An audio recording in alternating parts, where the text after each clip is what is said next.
Bharat G20 સમિટની આ વર્ષે અધ્યક્ષતા કરી રહ્યું છે। આ જ મુદ્દા પર ચર્ચા કરીશું।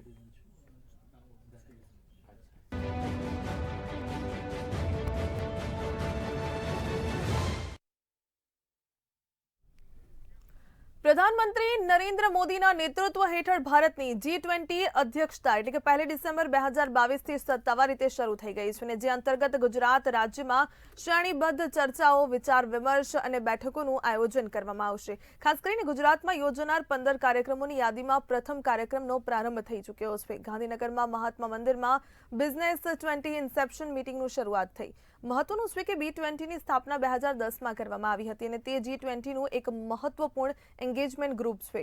B20 इंसेप्शन मीटिंग નું ઓપનિંગ સેશન શરૂ થઈ ચૂક્યું છે। આ સેશનની શરૂઆત મુખ્યમંત્રી ભૂપેન્દ્ર પટેલના હસ્તે કરવામાં આવી, પરંતુ ક્યાંક અનિવાર્ય સંજોગોને કારણે તે ઉપસ્થિત ન હતા અને સેશનની શરૂઆત થઈ। ઓપનિંગ સેશનમાં કેન્દ્રીય મંત્રી વાણિજ્ય અને ઉદ્યોગ पीयूष गोयल, केंद्रीय रेलवे मंत्री अश्विनी वैष्णव, B20 इंडियाना अध्यक्ष तेमज टाटा सन्सना चेरमेन अनेक महानुभावोए खास हाजरी आपी। परंतु अत्यारे सौथी मोटी अने महत्वपूर्ण बाबत ए छे के भारत विश्वगुरु बनवा तरफ जई रह्युं छे।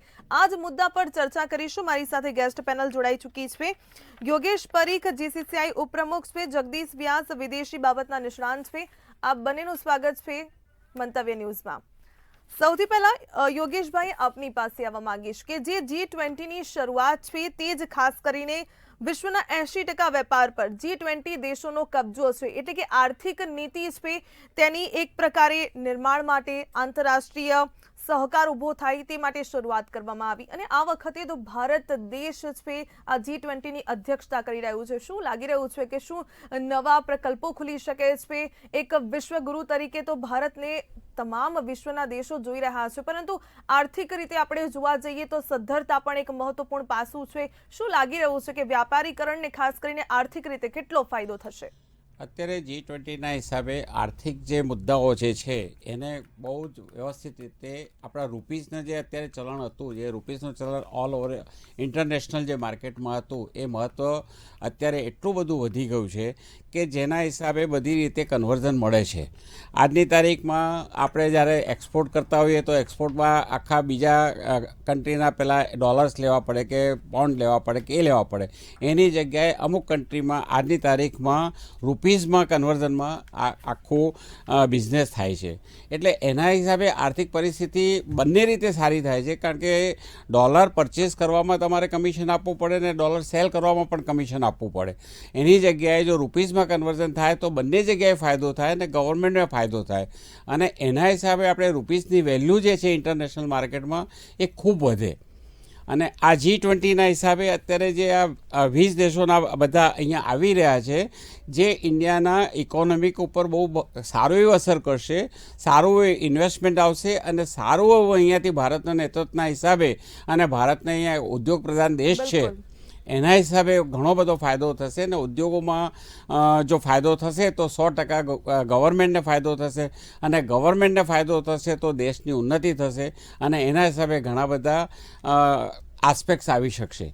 બિલકુલ, એટલે કે આર્થિક સ્થિરતા જાણવા માટે જે નીતિ નિર્માણ અને પ્રોત્સાહનનું એ આ G20 સમિટનું આયોજન છે એ ખૂબ જ કહી શકાય કે ભારત માટે એક નવો જ વળાંક, એક યુટર્ન થઈ શકે છે। જગદીશભાઈ આપની પાસે આવવા માંગીશ કે ભૌગોલિક રાજકીય તણાવ, આર્થિક મંદી અને વધેલી ઉર્જાનો સામનો અત્યારે વિશ્વના અનેક દેશો કરી રહ્યા છે।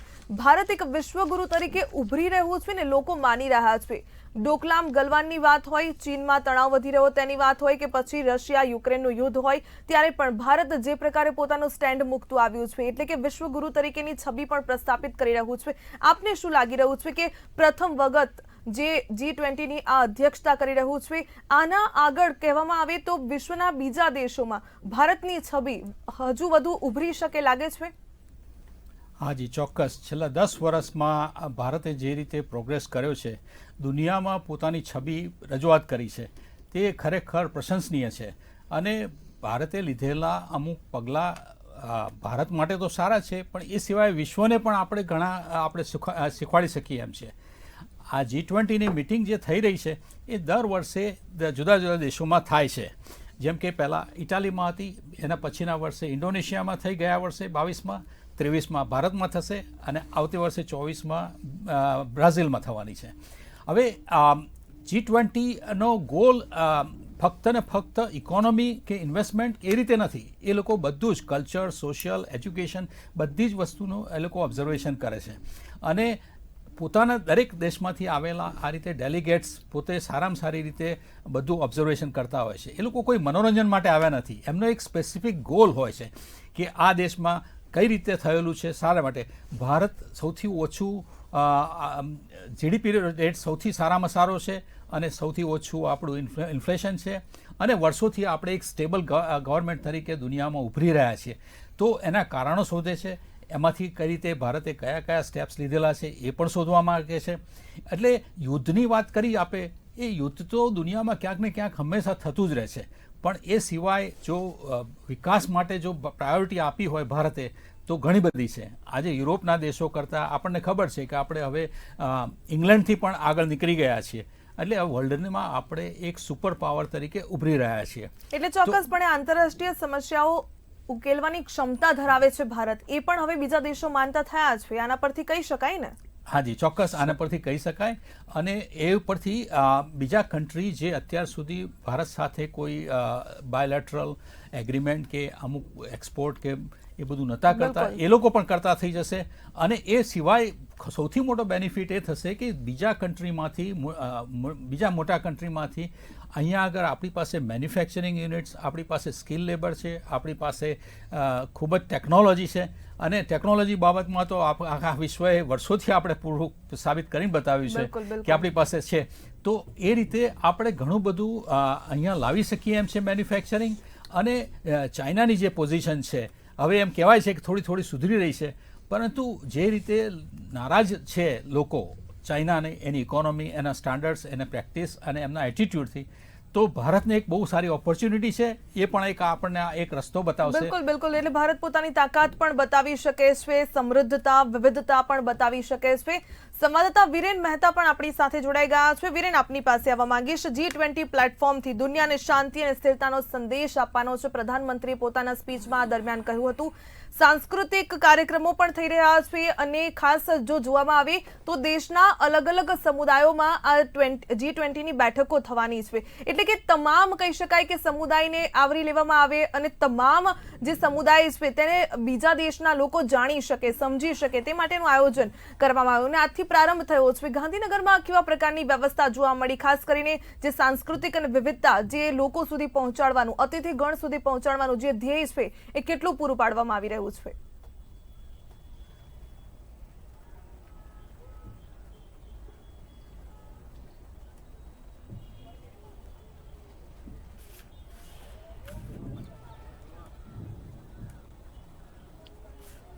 જી ચોક્કસ. જે પ્રમાણે ગઈકાલે જે ડેલિગેટ્સો આવી ગયા હતા, લગભગ આજે જોઈએ તો 400થી વધુ ડેલિગેટ્સ આજે G20ની સમિટમાં ભાગ લઈ રહ્યા છે. ગઈકાલે તેઓ આવ્યા હતા ત્યારે મુખ્યમંત્રી તેમજ મુખ્ય સચિવ સહિત જે મહાનુભાવો હતા તેઓ તમામ હાજર હતા અને તેમને લઈને તેમનું ભવ્ય સ્વાગત કરવામાં આવ્યું હતું. દાંડી કુટીરમાં તેમને ત્યાં બતાવવામાં આવ્યું હતું કે ભાઈ ગુજરાતની જે હાલની જે સાંસ્કૃતિક પરિસ્થિતિ તે બતાવવામાં આવી હતી. સાથે ગરબા અને રાસનું આયોજન કરવામાં આવ્યું હતું. એ કહી શકાય કે જે અહીંની આ ગુજરાતની જે સ્થાપત્ય કળા છે તેને લઈને પણ તેમણે ખુશી અનુભવી હતી. અને જે તમામ છે તમામ જે ડેલિગેટ્સે નિહાળ્યું હતું તેઓ ખુશ થયા હતા. અને ગુજરાતની અને જે દેશની જે સંસ્કૃતિ છે તેમણે તે વખાણી હતી. એટલે કહી શકાય કે આ જે ડેલિગેટ્સો આવ્યા છે તેમને માત્ર ઉદ્યોગ સિવાય પણ જે વાત કરીએ તો અહીંનું શિક્ષણ છે, અહીંનું જે સ્થાપત્ય કળા છે, અહીંની જે સાંસ્કૃતિક કળા છે, આ તમામથી તેમને વાકેફ કરવામાં આવ્યા હતા. તેમણે જે અહીંનું ગુજરાતી ભોજન જે જમ્યા હતા તેના પણ તેમણે વખાણ કર્યા હતા.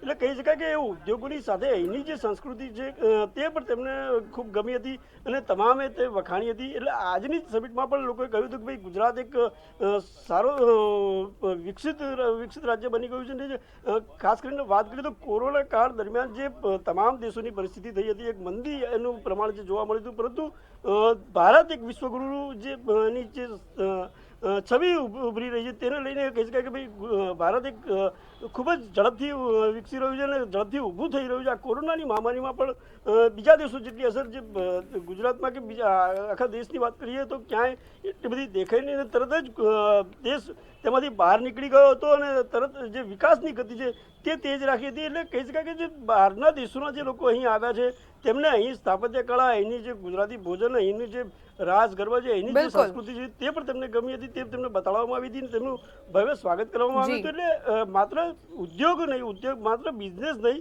પરંતુ અહીંની સંસ્કૃતિ પણ તેમને વાકેફ કરવામાં આવ્યા હતા. જી બિલકુલ.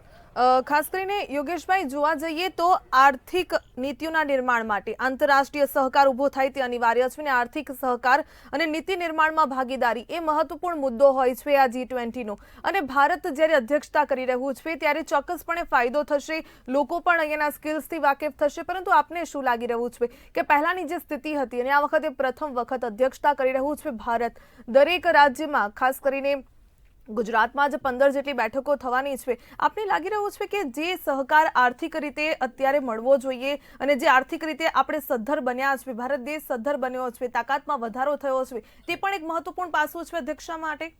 100% અત્યારે ભારતની જે એ છે એને ખરેખર પ્રાધાન્યતા એટલા માટે જ મળી રહી છે કે આજે મજબૂત દેશ તરીકે ઉપસી આવેલું છે અને આજે technology transformation, digital public infrastructure તમે જુઓ તો આજની તારીખમાં ઝડપથી દરેક શહેરમાં વિકસી રહ્યું છે.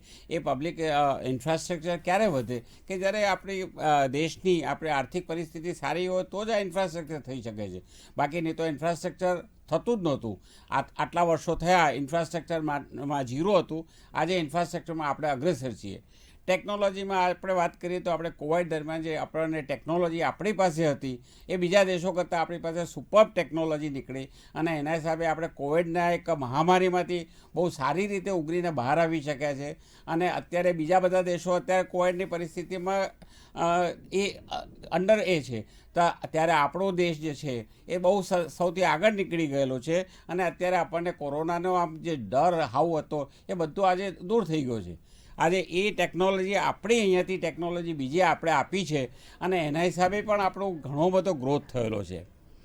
બીજું ક્લાઇમેટ ચેન્જ અને એનો લાઈફ જે છે લાઈફનો આખું સ્ટાઇલ આખી બદલાઈ ગયેલી છે. તમે લાઈફ સ્ટાઇલ જુઓ તો આજે બધાને આ થવાથી એક લાઈફ સ્ટાઇલમાં આખો ચેન્જ આવ્યો છે અને એના હિસાબે આપણા રોડ રસ્તા, આપણે ટ્રેનની મુસાફરીનો આખી વ્યવસ્થા, પ્લેનની મુસાફરીની વ્યવસ્થા, એ બધામાં જે અત્યારે સ્થિરતા દેખાઈ રહી છે એ એક ભાગ બતાવે છે કે આપણે બીજી કન્ટ્રીમાં જઈને કહેતા હતા કે ના અત્યારે ભારતમાં આવું નથી, તો આજે બીજી બધી કન્ટ્રીઓ આપણે ત્યાં આવીને જોઈને એમ કહે છે કે ના અત્યારે ભારતમાં પણ આ જાતની વ્યવસ્થા ઊભી કરવામાં આવે છે. જગદીશભાઈ, કહી શકાય ને કે વિશ્વની સૌથી મોટી અર્થવ્યવસ્થા ધરાવતા દેશોના સમૂહની અધ્યક્ષતા ભારત કરી રહ્યું હોય એટલે ચોક્કસપણે કદ તો વધ્યું છે, પરંતુ ખાસ જે અર્થવ્યવસ્થા છે જો તેની વાત કરવામાં આવે તેને લઈને શું લાગી રહ્યું છે કે અર્થવ્યવસ્થા જે વિશ્વની જોવા જઈએ તો ક્યાંક રિસેશનનો માહોલ જોવા મળી રહ્યો છે, ક્યાંક કોસ્ટ કટિંગનો માહોલ જોવા મળી રહ્યો છે.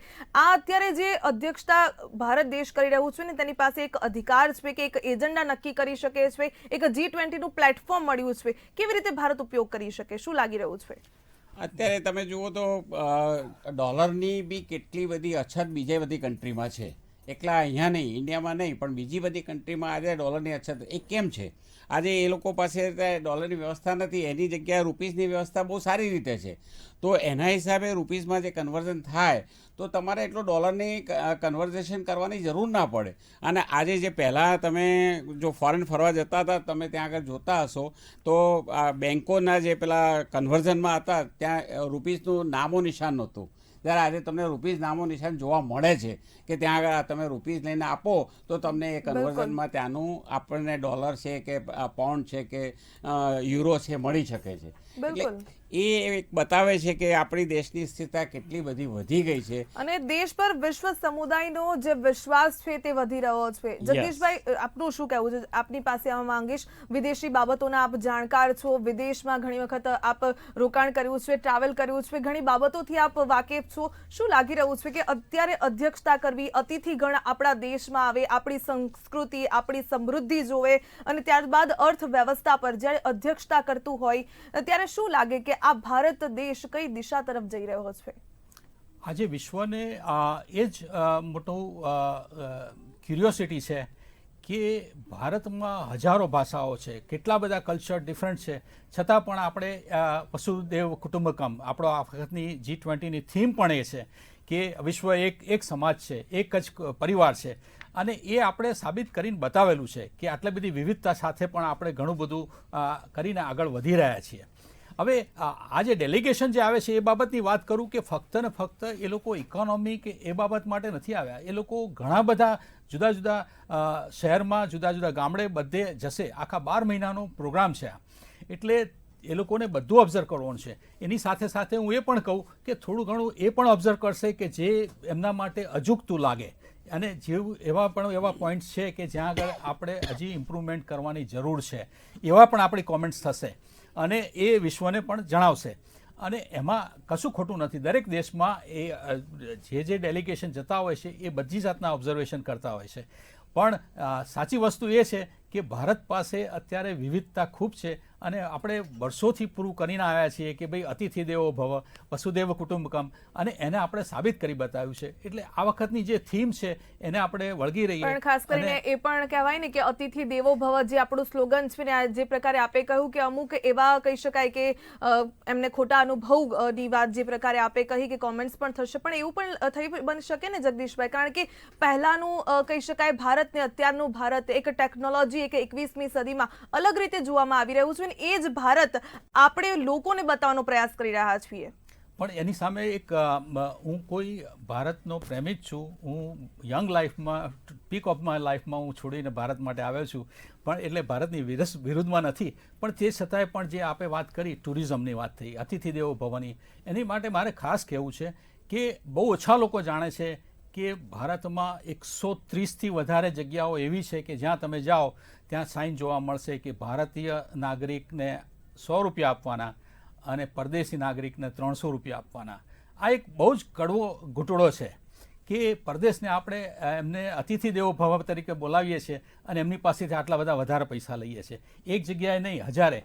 આપણા ગુજરાતમાં પણ 2 જગ્યા એવી છે કે જ્યાં આગળ આ રીતે આર્કિયોલોજીકલના નામ પર આ રીતે વધારે પૈસા લેવામાં આવે છે. હવે ટુરિઝમમાં તાજમહેલ જોવા માટે બધા જેટલા ટુરિસ્ટ આવતા હોય છે ફરવા માટેના, એ બધા તાજમહેલ જતા હોય છે. ત્યાં પણ આ જ પરિસ્થિતિ છે.